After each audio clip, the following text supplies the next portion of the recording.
Britain's new budget is yet another step in the disturbing decline of that once great country. Will we avoid such a fate? Hello, I'm Steve Forbes, and this is What's Ahead, where you get the insights you need to better navigate these turbulent times. Given how much our political, legal, and economic institutions owe to the influence of Britain, the startling degeneration of our former mother country takes on special significance and worry. The latest example of this once influential nation falling apart is the government's just unveiled budget for the coming year. It is a blueprint for stagnation.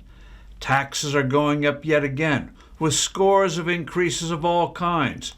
There will be no indexing of individual income tax brackets for inflation. The more inflation, the bigger the tax burden on wage earners.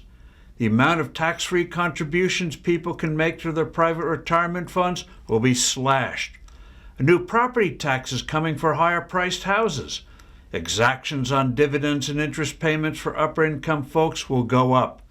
The level of deductions for certain business investments will be reduced. A special capital gains penalty will be applied to entrepreneurs who sell their businesses to their employees.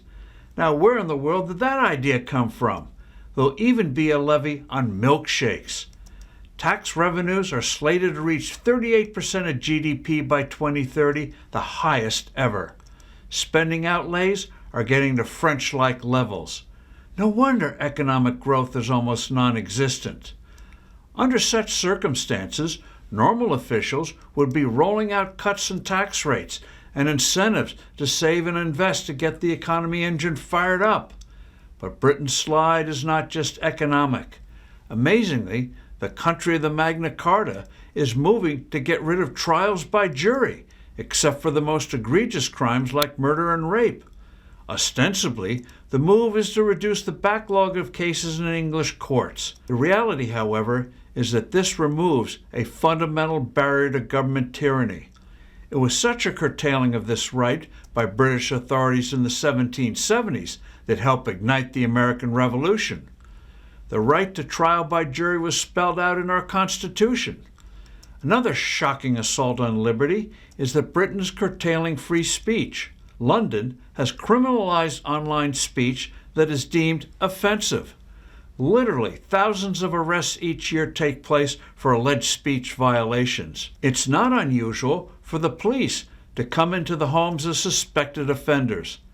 Conformity to the woke nostrums of cultural extremists is now being enforced by the state.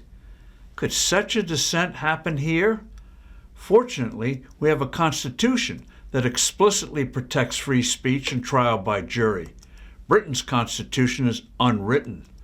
While British-like destructive tendencies have been no strangers here, there has been a strong pushback, for instance, to allowing men to compete in women's sports. Republican-leaning states have been slashing taxes. President Trump and his administration have been scaling back destructive regulations while also easing the tax burden. But Democrats are dominated by the far left, and if the party whose symbol is the donkey gets back into power, there will be a full-throated attempt to turn back the clock and follow the hideous example of Britain. They'll pack the Supreme Court with new justices to gut the Constitution. What is happening in Britain is a warning to those who cherish liberty. I'm Steve Forbes. Thanks for listening. Do send in your comments and suggestions, and I look forward to being with you soon again.